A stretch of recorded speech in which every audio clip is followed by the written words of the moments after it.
là một cái món quà để dành biếu bố mẹ rất là thiết thực nhá mọi người. Để các ông bà có thể là mình chăm sóc xương khớp tại nhà này, cũng không phải phiền đến con cái.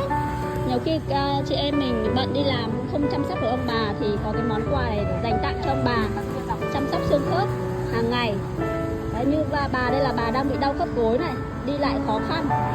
Thì hôm nay gặp mình ở cái sản phẩm Kentila này, bác trải nghiệm và bác lấy một tuyết về để bác chăm sóc xương khớp nhé.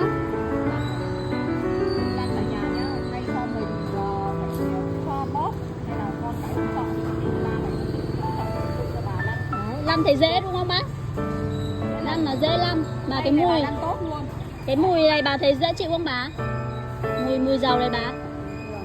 Và nó rất là dịu nhẹ, nó không bị nồng nặc.